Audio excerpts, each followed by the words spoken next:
This is Secrets to Win Big, your roadmap to sustained growth. Brought to you by Arjun Sen, founder and CEO of Zen Mango, top brand growth driver, and a former Fortune 500 executive who has been called one of the most marketing intelligent minds in the business. Find him at zenmango.com. And now, here's your host, Arjun Sen. Welcome to Secrets to Win Big with Arjun Sen. Hi, I'm Arjun, and winning is fun, but winning big is real fun because that puts us on the path to sustained long-term wins. In this conversation with leaders from all walks of life and all over the world, it's truly a pleasure because each one of us are different. Our paths, starting points are different. Our journeys are different. Even the kind of paths we choose are different.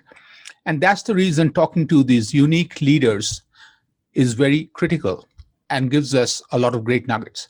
On that spirit, today, it's my pleasure and honor to welcome my VIP guest, Bill Walsh. Bill is the founder and CEO of Powerteam International, a coaching and venture capital firm, an accomplished author and a business coach who speaks at events internationally. In fact, Guru Magazine for many years has named him the top 30 coaching professionals in the world. And to me, this really, as I started researching, really hit home because some of us speak and get into one of these lists once, but the real proof of it is to be consistently there and add value. And that to me really made me feel that I really want to talk to Bill. Bill is also an innovator whose passion is to empower entrepreneurs and business owners to create massive success. Bill, welcome to Secrets to Win Big. It's an honor to be on your show today, and we're coming to you live from beautiful Las Vegas. Really, I should call it Lake Las Vegas because we're about 30 minutes from the city. Mm-hmm. And it's an honor to be on your show, and congratulations on all of your success. Thank you. Truly a pleasure and an honor. So I really want to start at the journey of Bill. You came from very humble beginnings in Chicago, and now you are known as the innovator who has helped people build success in companies more than 30 countries. First thing is kudos to you and congratulations on the hard work and, of course, your talent. Tell us how you got on this journey. Like, how did you start as a child? Where did this whole thing, blossom into? Well, I wish I could tell you that I was a trust fund kid and that I had, millions and billions and it was always an easy road. I prefer to tell you that I believe a lot of success that I've had has been through failure. I've had plenty of ups and downs. I've been broke and wealthy. I tell people all the time that broke sucks, but you'll always find your real friends. But literally, I believe so much of my entrepreneurial spirit came from being around entrepreneurs. Mm-hmm. As a young adult, I raced BMX bikes when I was between, let's say, 10 and 16 years old. And I got to be around families every weekend where the parents had the weekends off. And my father would take the weekend off. He would give up time and a half, hourly paid to be there. But I learned at that point that one of my good friends that I talked to, and I said, well, how do you do all this? He said, well, you got to get behind the cash register. You can't always be in front of it. And the challenge with linear income is you're always in front of it. You can work so many hours per week, but it cuts off at that point. And so for me, it was always the idea that what would it look like to be an entrepreneur? And so literally out of high school and college, I became a trader. I traded currency, Chicago, New York. I did then turnarounds for almost 10 years. So from 1990 to 2000, I was just either take you public, close the business, or fix the business. And after 10 years, I was totally burnt out. So, I know that sometimes you got to check out to check back in. I did that. And I really began to think about, well, what am I great at? What's a market I can serve that's really big? There's money in the space, and I'm really passionate about it. Mm-hmm. And my passion was really to help small businesses. Mm-hmm. So I became a marketing partner for a young company called GoDaddy. We teamed up with another company as a channel partner called Franklin Covey. I launched a little product called Business in a Box called Successfolio. And believe it or not, that was the product we went to market with. Now, realize at that point, I was about $1 million short for the marketing, but I had a big goal and I knew that I could help small business. Mm-hmm. And so we gave them a plan, we gave them a website, we got them organized.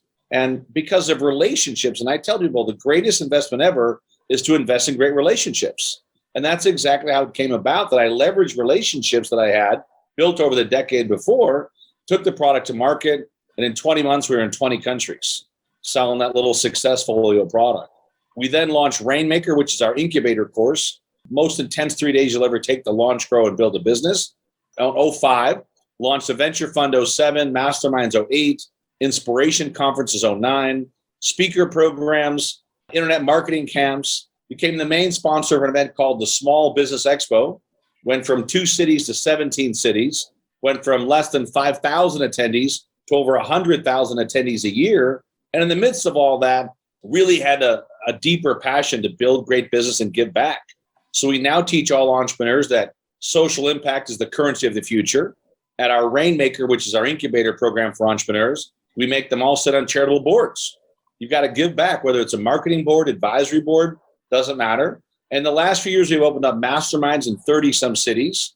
We now run global masterminds as well. We've opened up training centers now in Chicago and Vegas and soon many other cities, all designed to really be a hub for the entrepreneur, where we call it the unoffice. So there's no offices. There's a Zen room, there's board rooms, there's green screen rooms, there's a big training area. Because I truly believe that tomorrow's entrepreneur needs to still be connected to people. You know, people helping people is really a great process. That Zoom is great, digital is great. I think it's only going to get bigger, but I still think it's great for people to come together and work together in a process called collective collaboration. Mm-hmm. And I believe that's where you're going to see the biggest wins come. And certainly today, when you understand the power of blockchain and you understand the power of really big data, how they can come together to serve small business, to give small business that competitive edge that they've lost over the last 10 to 20 years for sure, but to give it back to them is something I'm really passionate about. So that gives you a snapshot. It does. It really does. What's happened in 25 years, 30 years. So now let me go back into some of the amazing experience areas, and I really want to dissect a few of those. Yeah. So first is, I want to look at the BMX racing. Okay. Early days, of course, must be a lot of fun. What were some key takeaways that you take from those days? One of the greatest takeaways was all about teamwork to win. Mm-hmm. So if you want to go fast, go by yourself. But if you want to go far, go with a great team. And I was really fortunate to be on a great team. And every weekend, that team would go to city after city. And it would not have been possible without support.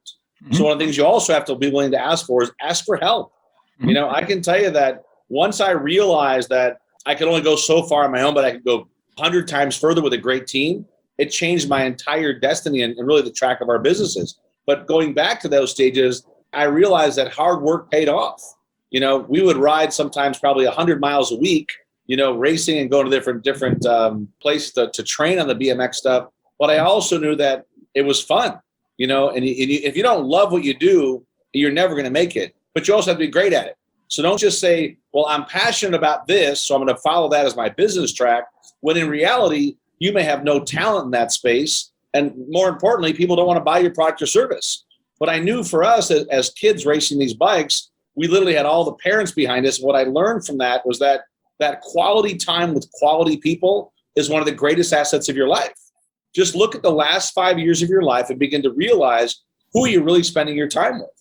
And for me, we were with these families every weekend, and a lot of the parents of the kids their dads were all entrepreneurs, and so they could take the weekend off. They had the campers, they had the vans, they had the extra things that were available. But at the end of the day, it still came down to your production. When you got on the track, it was you against those 8 other guys in that one race, and you had to deliver. And I think it's the same in business, that, what you learn from being in sports, or you learn from being around a team in any sport. I don't care if it's chess. I don't care if it's water polo. When you're around a team like that, they're going to make you better. So I learned to surround myself, and I always challenge myself to spend time with people who are smarter than me in their space. I love what you're talking about. And, to me, as I'm listening to you, most of us try to play at the intersection of our skills and passion. Yeah. But I'm also listening to you about a third dimension, which you talked about, making an impact for others. Because to me, it's not only creating the space around us, but making that space better. So I love that, the 3 dimension that you put in front of us. Yes. And, this is fascinating, because you're even talking about, as you go through the framework, is how do you get that, is the people. And if we pause right here, and that question that I would take, again, quoting my amazing friend Bill, is to each one of us, who have you been hanging out with for the last 5 years? Because that is the proof of what I have sowed that I can harvest now. And if I'm not happy, let me change that. Like, I really love that tactical part.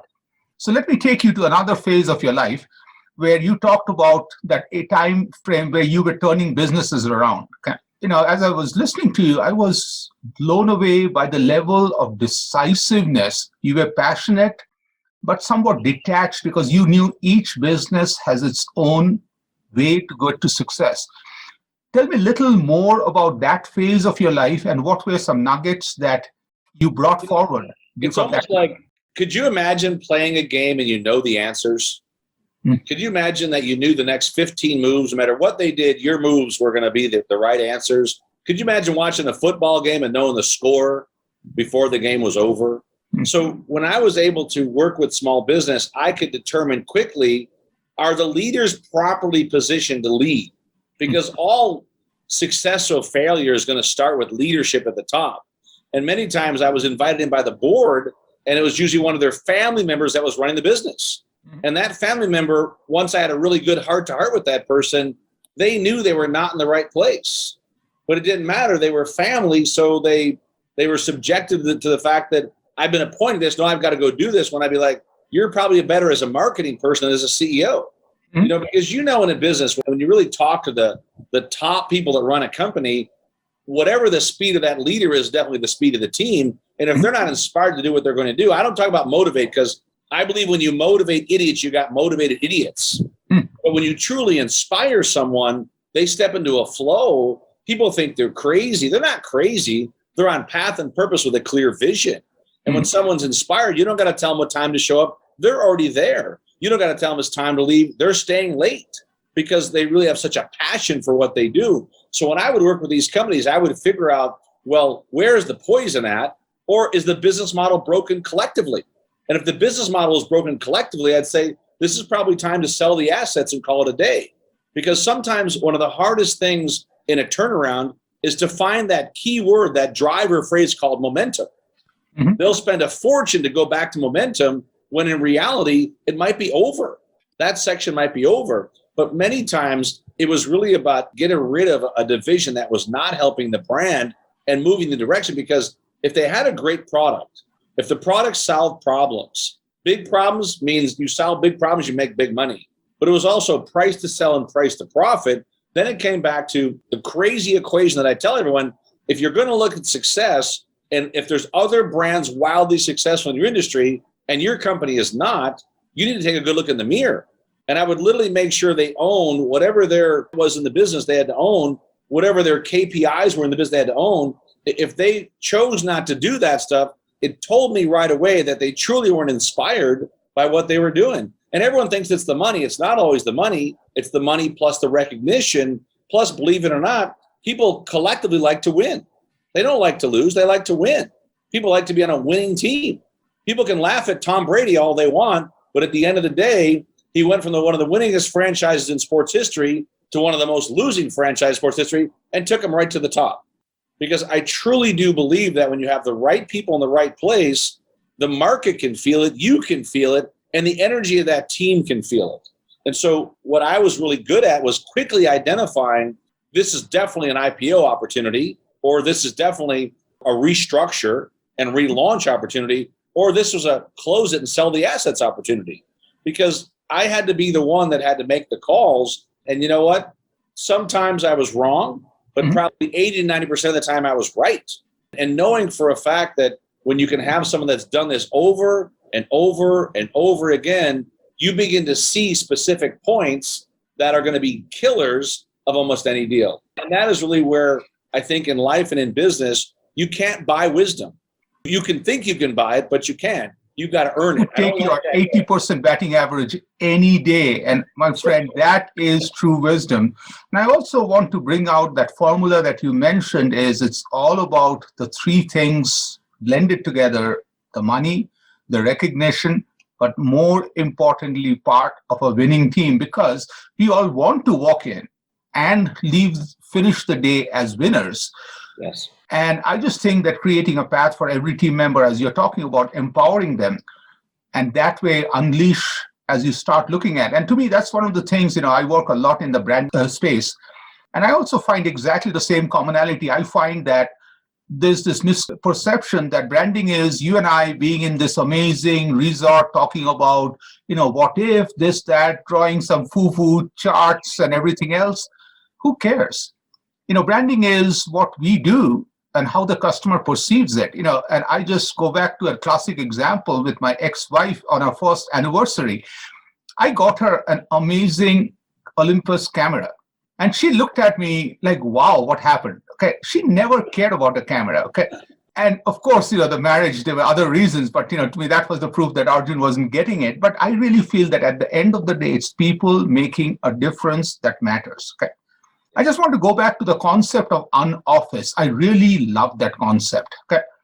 And so, can you just make it very tactical to give us a few steps that any one of us can, because I loved that whole collaborative, collective collaboration.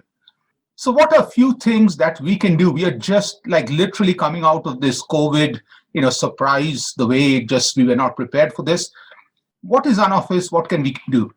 Well, I think one of the things too is that you've got to keep the office fresh. What that means, there's got to be new energy. There's got to be new things going on. There's got to be multiple forms of media that are inside of an office at all times. And part of that means stay away from all the negative news.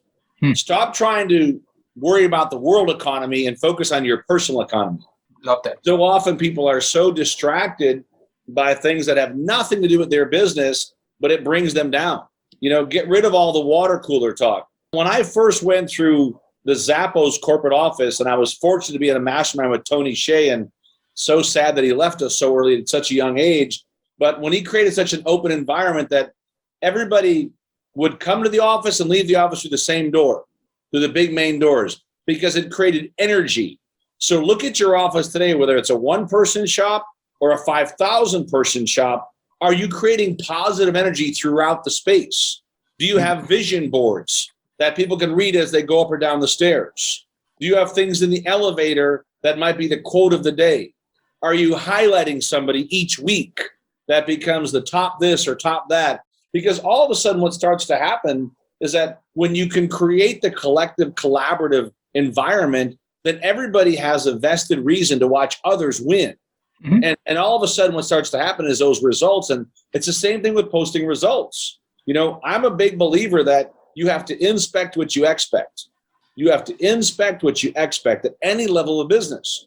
And the way that really gets done is by really consistent KPIs or key performance indicators that everyone's success can be measured differently, but it should all be measured. And in the on-office environment we created is that we made it so that in our main hubs of these centers for entrepreneurs to work together, that they're all in the main hub. Now, if they need to take a break, go to the Zen room. Go sit in the Zen room and go sit in the lounge chair and take a 10-minute break. You want to shoot media, go in the green screen room, because everything's going online anyway. And then on top of all that, you need a private boardroom, use the boardroom. But now you're not going to have people that are collectively working together kind of hubbing in some little office in the corner. And I do believe that we've opened up networking opportunities for all different groups that can come use our centers for next to nothing, because I'm a big believer that when you get the right people together, magic happens. So when we launched Rainmaker, the idea was we could give them the best training on small business. Vision, mission, path, purpose, sales funnels, marketing funnels, loyalty programs, how to connect with the influencers, how to get organized, how to be a better public speaker. But that was one piece of the equation, and they get the greatest training for the year. We meet 4 times a year. But for us, it was a way to find new brands. It was a way to find new business we could either put our money into or our marketing behind, because they went through the gauntlet. They created a great business plan. And now we can figure out the ones that were serious. What I find entrepreneurs do too much time doing is they spend way too much time with the wrong people. So it's not the time you spent with the wrong person, it's the time you didn't spend with the right person. And now there's a lot of tools that can help you sift and sort that. But if you don't have a good sorting process, people will steal your time all day long. And that'll burn you out. And I think one of the threads, there are multiple threads in our conversation. One of the threads I'm hearing from you loud and clear over and over again, it is very important to know what not to do. And that thread came out when you were talking about businesses, which division you need to take your attention of. At what point you feel the mojo or the momentum is gone, move on. Same thing here is, and sometimes I really feel that in the business world, where it's very easy to do one of two things. One is take a solution from 98% to 98.1% because we are good at it. And the second thing I find it very true in politics and in business is to solve for a problem that does not exist.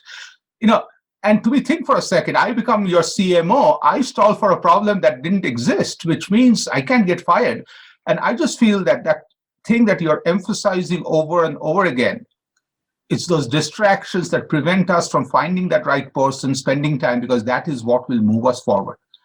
Yes. I was following sorry, go ahead, please. You were saying something. Sometimes we find ourselves where, believe it or not, because you don't schedule success, you've already planned your failure. You just don't know it yet. Mm-hmm. So I tell everyone, either schedule your success or plan your failure, but at least make a choice. Mm-hmm. Because if you don't make a choice, the choice is made for you. You're going to fail. Everything you're saying, it connects so well with branding also. In branding, I also feel the same way is just like choices. Branding is all about your perception. If you don't manage your perception, it would be made for you.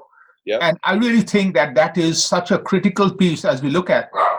I was looking at some of your work and your speaking, and you talk about the 3 pillars of success. What are the 3 pillars?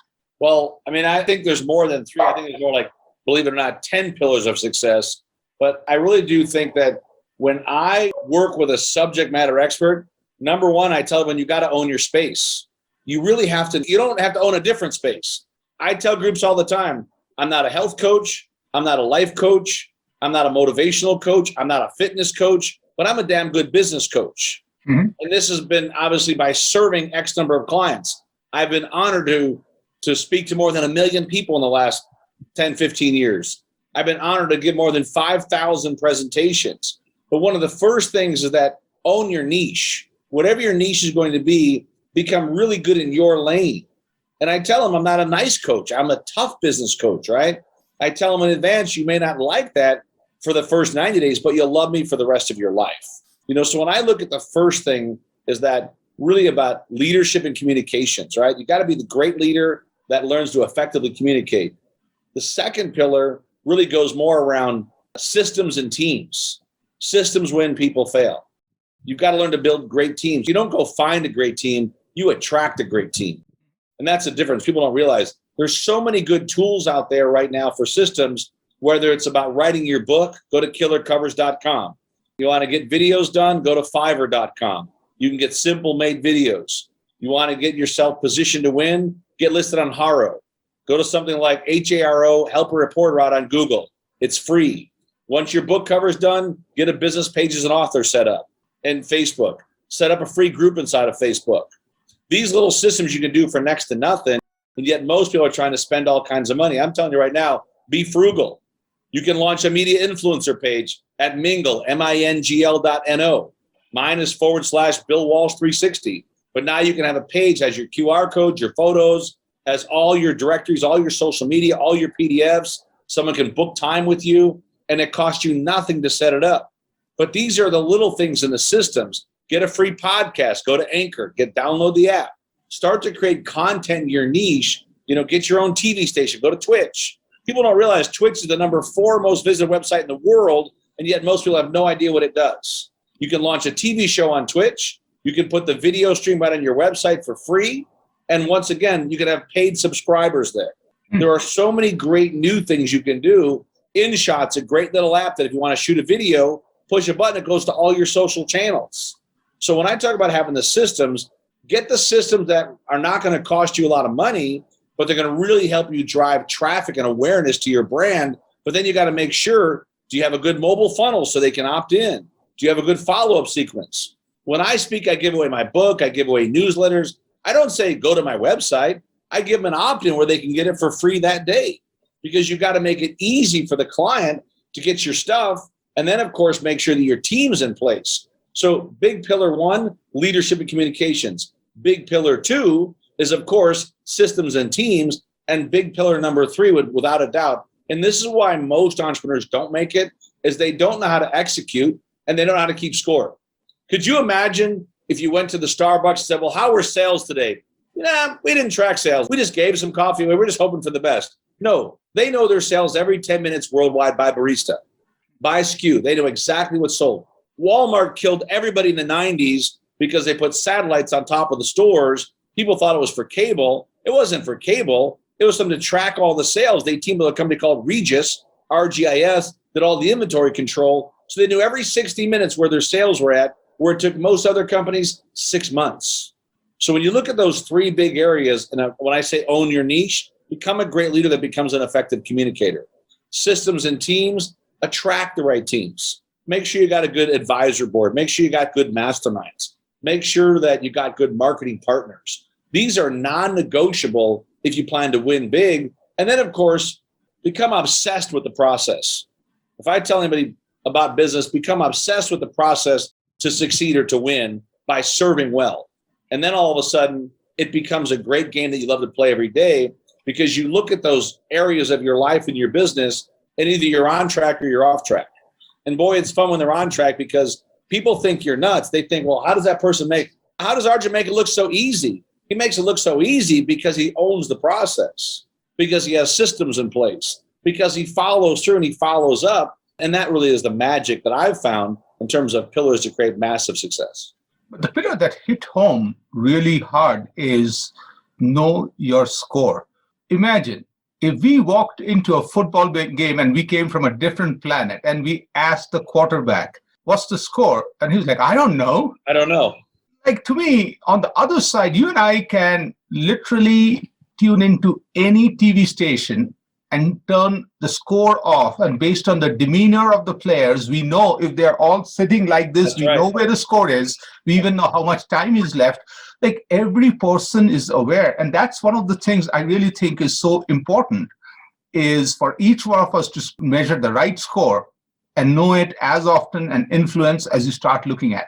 So you talked a lot about, inspect what you can expect, the score. What are the few scores that you look at in your life, in your business success? Well, not just business success, because people ask me all the time, what are you most proud of all these deals you've done, right? And all the stuff. And I would tell you, there's nothing greater than this, and every CEO should write this down. There's nothing greater in life than watching your kids grow up to become your heroes. There's no deal better than this. There's nothing that is even close to it. But for my kids, Austin, my son, is 29 years old. He's an incredible internet marketing individual, leader, speaker, soon-to-be husband, and I couldn't be more proud. My daughter, Marissa, is now a physician's assistant, and she loves serving people. She loves to give back. She has a total heart of service. And my youngest son, Evan, he produces music, and he's great at it, and he loves it, and he finds passion and joy in bringing music to the world. And for me, you can take all the business deals and wrap them all up, and all the money and all the accolades and the recognition.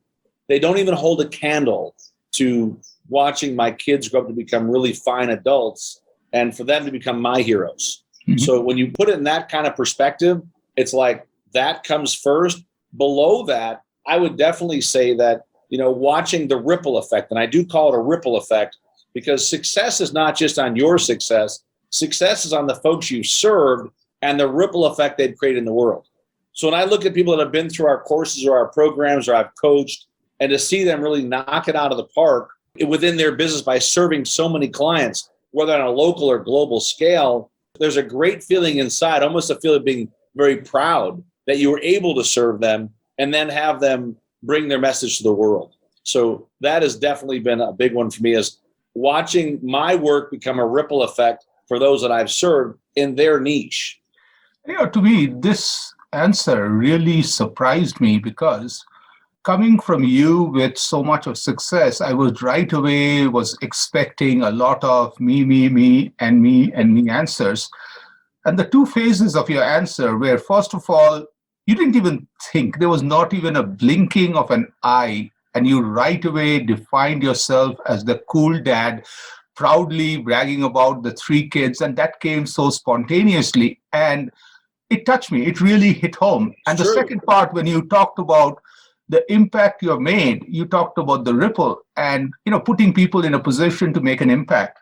And, I just have to tell you that there was a 50-50 chance that I would have been in a position not to appreciate your coolness. Okay. Thank you. I was in the corporate world where I was stealing time from my daughter, not spending any time there. And then day after 9/11, when I realized I was like, I couldn't even recognize who the heck I had become, I quit. I quit cold turkey to be just a dad first because, I felt I was a workaholic. Alcoholic was, more just like that.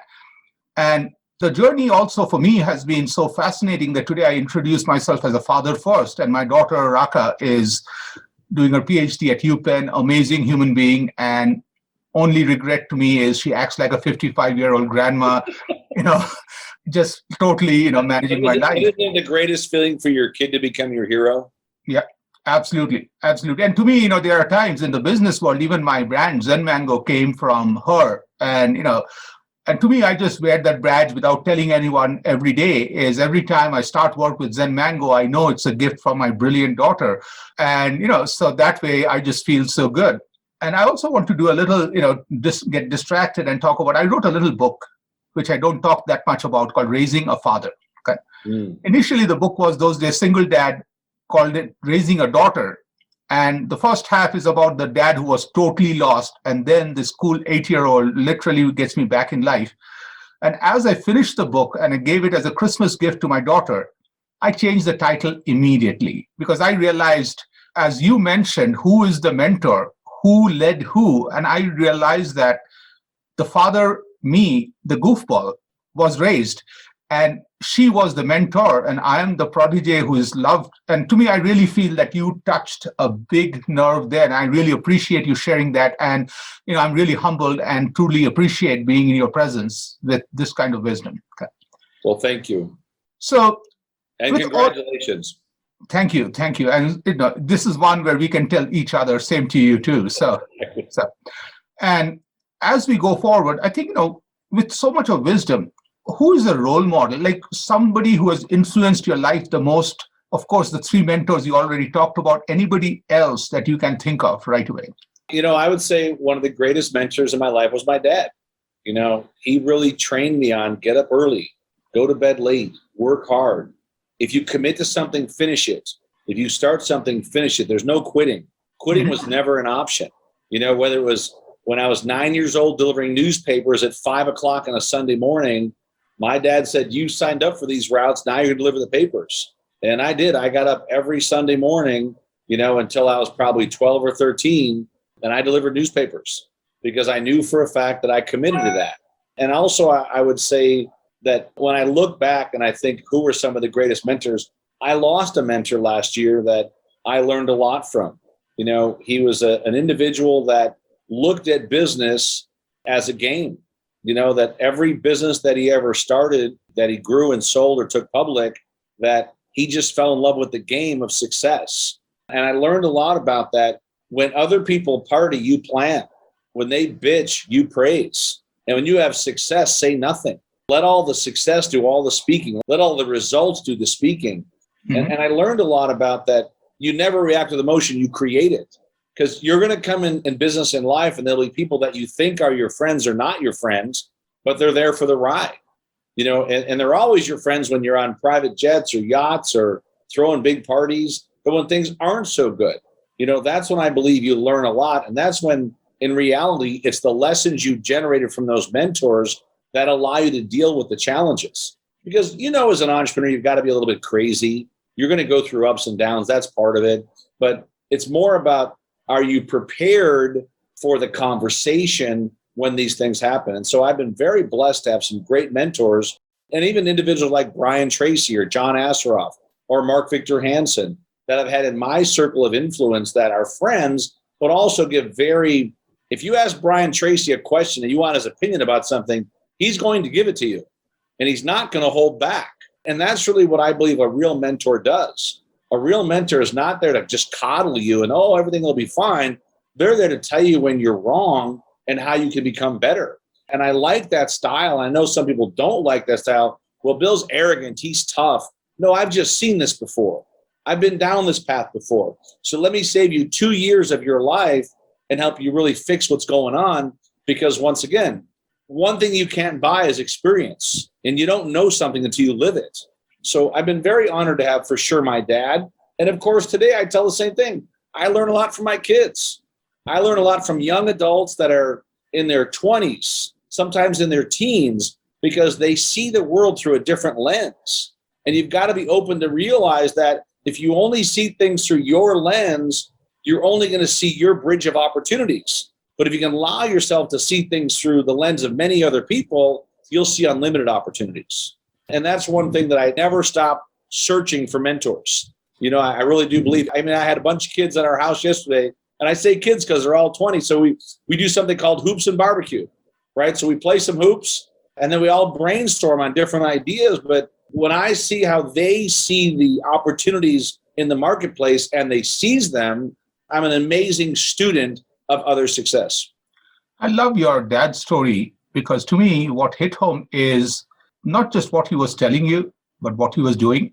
And at the beginning, when you mentioned about how hard he was working, I really feel that, that's a big parenting lesson to me is if you don't walk, the talk doesn't really matter. And to me, I think the moment you talked about your dad's advice, I could connect it back. I'm like, wow, that's the man I want to get that advice from. And the second part also, I think, it's very important to be confident about myself when I hire a coach like you, because to me, I know I can only be Arjun. I can't be Bill, nor do I want to, which means I want your honesty. And based on that, I will shape myself to be the best person, because I really think that having that confidence that, and that's the part where, again, another amazing woman in my life, I have to talk about her, is my grandma, who one time told me, because I got into this fight with a kid, I was 10 years old, that kid called me a monkey. My grandma said there are two kinds of people. Person one, when they call you a monkey, you become a monkey. If you meet that person, run like crazy. Okay. And if that's not the person, and she said most people can't, then somebody calling you a monkey doesn't make you a monkey. Don't become a monkey. And to me, that part, as I'm listening to you, I really feel that it takes true confidence to have a business coach like Bill Walsh on my side, because I want you to punch me hard so I am stronger, because if you don't challenge me, you don't strengthen me. You don't grow. If you're not challenged in life, I believe you're taking up too much space. Love that. Yeah. So to me, based on all the wisdom, Bill, if you could travel back in time and meet that young Bill, who's just getting ready to, graduate from high school, what would be one piece of advice you would give? The piece of advice I would give, and I've been asked this question so many times, and I love it because it took me a while to figure this one out, that if you want to go fast, go by yourself. If you want to go far, go with a great team. Mm-hmm. And so you've got to allow the space to bring people into your life that are really doing epic stuff. Spend more time with individuals doing epic stuff in the world, whether you're volunteering, whether you're helping at a charity event, whatever it takes. I told a guy yesterday, 21 years old, I said, go see the world. Go find events happening around the world that you'd like to be a part of, to meet great people and be willing to serve. If you got to work for free, take the next 5 years and work for free just to get the best education from those that are at the top of their game in a niche that you'd like to be in. If you're a photographer, then go work for the best photographers. If you're in sports or you want to be in sports entertainment, find guys like Lee Steinberg, my friend, based on a movie called Jerry Maguire. He's always looking for proteges, right? That are hungry, that are coachable. And the thing is that this is a time of your life that you literally have the ability to forget about the fancy cars, forget about the watches, forget about all that stuff, right? Focus really on your higher level learning with individuals that are already exactly where you see yourself 5 to 10 years from today, and figure out ways to serve them at a high level. And you'll see doors open in your life that you will never see for the rest of your life. Because once again, the opportunity is right now for you. And I'm telling you, the uber successful, they're always willing to give back and serve those that come from a place of service. So don't say, I'd like to come help you out, Arjun, but you got to get my airline tickets, and you got to get me a car to rent, and you got to get me a place to stay in, and I need to have this and that. No. You come from a place of service by saying, I'll figure that stuff out as long as I can be of value to your brand or your business. Because the minute you put yourself out there like that, I'm telling you that we live in a divine universe, and the universe will open the doors because you think something before you act on it. But the minute you put that thought and the action in motion, the universe yields to your belief system. And also, if you look at is, if you asked me that question or I asked you that question back, the answer is yes. Because on the other side, if I told you, hey, I'm coming over to Vegas, but, can you just pay for this? And, I only stay in a 3-star hotel. Like, the answer is Arjun. Okay, no. Oh, right. It's the answer is already a foregone conclusion. Yeah. On the other side, I just make it so difficult for you to say no by saying, dude, I'll be there and anything you need. That's right. And you'd be surprised that if you'll take that with a leap of faith, the universe will give you opportunities that you could have never imagined, because every successful entrepreneur, mega successful entrepreneur, started somewhere and they went through the grind. You know what I'm saying? So believe it or not, 1 or 2 years with the right team or the right person can advance your success 10 to 15 years. That'll take you to get there on your own. And I also would connect it to something you said earlier, is that experience I'm getting working with somebody who has done this already in the trenches. That's right. Makes it like literally I can fast forward my life instead of trying to figure everything out, visualize. To me, these are incredible nuggets from you, is know your score.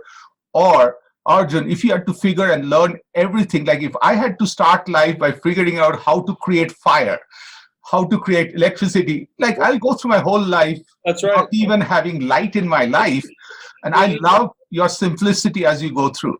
So this last part is very personal, because I think somebody like you who has so much energy, who is making so much impact, I really feel that this kind of success, this kind of passion doesn't work without a process. Is there a process you have first thing in the morning when you're starting your work day, last thing when you're finishing, that you're comfortable sharing? So I will tell you that every day of your life needs to start with one simple process called gratitude. Mm-hmm. I tell everyone, while you're busy praying for things, I'm busy thanking for things. Mm-hmm. And when you can start every day with all the things you're thankful for, the people you're thankful for, right? The things in your life you're thankful for. Gratitude power, believe it or not, is omnipresent in the most powerful form you'll ever see to attract even more great things into your life. So being thankful, being thankful that we have the sun today, being thankful that you woke up today, being thankful that your kids are okay, being thankful that we're at peace in the world. Think of all the things you're thankful for, because once you unleash gratitude power, believe it or not, it has the ability to transform everyone that's in your network. So post that out. Today, I'm most thankful for this, whatever it's going to be. Take a picture in your backyard, your front yard. Take a picture hugging your kids. I don't care what it is, but become fascinated with the ability to be grateful and have gratitude without asking for anything. You'll be surprised how powerful it is to feed your day. And then, of course, I have a process called 10 before 10. So every night before you go to bed, you write down the 10 most important things that need to be accomplished by 10 a.m. Now, you'll think these are things you have to do, but I'm giving you the answer already. Many times it's not things you have to do. It could be things you've delegated. But nothing comes between you. In other words, you've had your time for maybe prayer and meditation, maybe even your workout and your shower. But when your business day starts, all of a sudden it's a game changer that now you're in that mode. And part of that mode is not what you do, it's what you delegate. So learn to realize that the first few hours of your day, there's no unscheduled calls. If it's not scheduled, unless it's my kids, there's no reason for us to talk because it hasn't been scheduled into my timeline. But the thing is, once you begin to build that, I'm a firm believer that millionaires and billionaires have $1 million habits and $1 billion habits. I also believe that broke people have broke habits, which usually means that they haven't put forth a call to action that allows them to really build a successful day. And without a process for that, as an entrepreneur, we laugh about this, that you got the best boss and sometimes the worst boss in the whole world. And that's just part of the equation. Because if you had a job, they tell you, you've got to show up at this time. Lunch is at this time. You got to come back at this time. But as an entrepreneur, you don't have that. So one of the most important things you can do is every Sunday night, really begin to work on your calendar 2 years in advance, which means what charitable events should you be at? What training calls you should be on? What events do you got to be at? Who are the people you've got to connect with? Who are going to be your fabulous 10? Who are your future marketing partners? Make one call per day to your best customers. Whoever one of your top customers are, that's roughly, even if you take the weekends off, right? That still means you're calling roughly 200 plus of your best customers, just say, Arjun, you were on my mind. I just wanted to say thanks for being a great customer. What else can we do to make your experience even better? If you make one phone call like that per day, you'd be surprised how much new business you get from those clients. You're not trying to sell them anything. What else can we do to make your experience with our company even better? Sometimes you'll get feedback you might not want, but you need to hear. And by building those days out and by scheduling that in advance, you'd be surprised how productive you become. Now, let me give you one tidbit for that.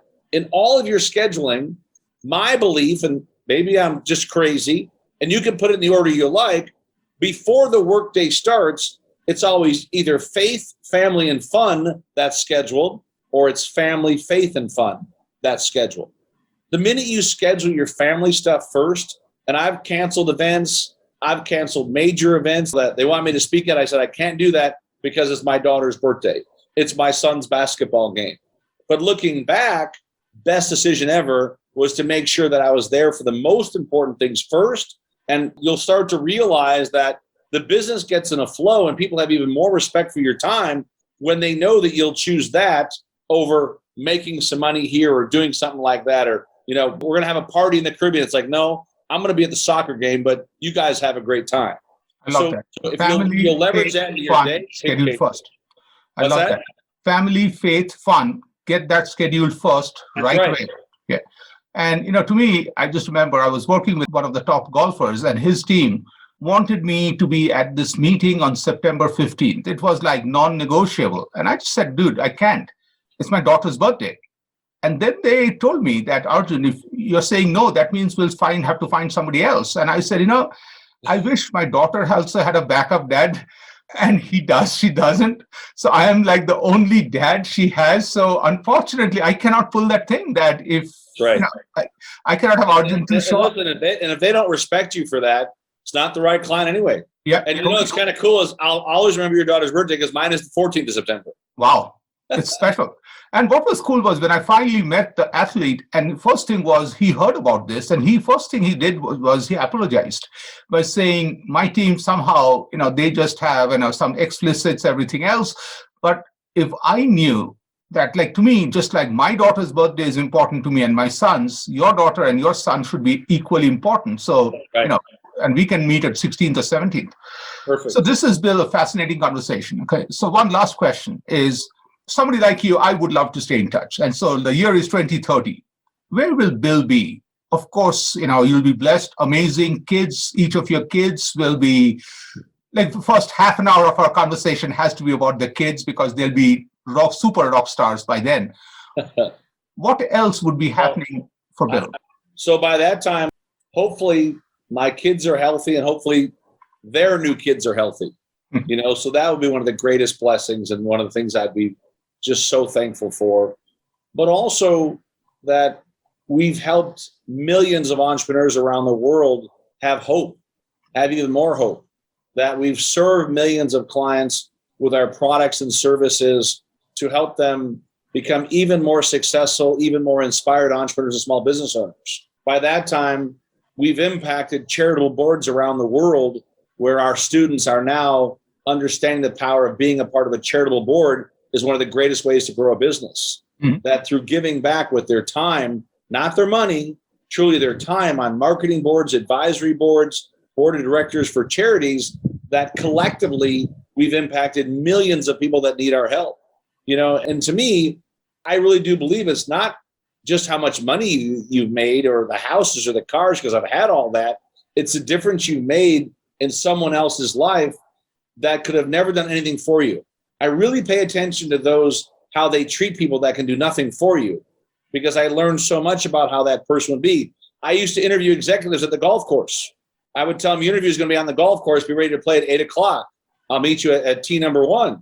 Well, by the time they get to tee number 1 at a good private country club, they've already had interaction with almost 10 different people. The guy that parked the car, the guy that took the bags, the guy that welcomed them in the club, and the men's room downstairs, the guy that will take their shoes, the guy that then loads their clubs up, the guy that tells them where to go. And all the process of that, I would ask them on a scale of 1 to 5, how did they treat you? And if it wasn't 4s and 5s across the board, I would tell them, we're not here to play golf. Your interview's already over. And yet they never met with me. The Does that make sense? Because how they can treat someone that can do nothing for them will tell me a lot about who that person is. And so I'm hopeful, and I'm really planning to be at a level in my life where I've impacted even more millions of businesses, small business around the world, to have even more success, and also have trained them all that social impact is really the currency of the future. So I truly do believe that, when you really look at someone's footprint, did they create a legacy that is 100 times bigger than themselves, truly by serving others that have then learned from them and put that in motion? And I think there's a lot of role models like that have done some of this work that I've studied, that when you do make a significant impact in other people's lives, all of a sudden, what I call, once again, that legacy or that ripple effect can live on for generations. And so hopefully we'll be somewhere where it's fun, and maybe you're here on Lake Las Vegas and you're out at the house, and we're watching our kids and our grandkids have a nice celebration. And that would be a wonderful blessing. Thank you. Bill, this is such a fascinating conversation. I want to thank you. Oh, thank you. From the bottom of my heart for a great conversation. And as I'm reflecting on what is the one big takeaway, of course, there were so many finalists, and I was initially looking at know your score. How can you not love that?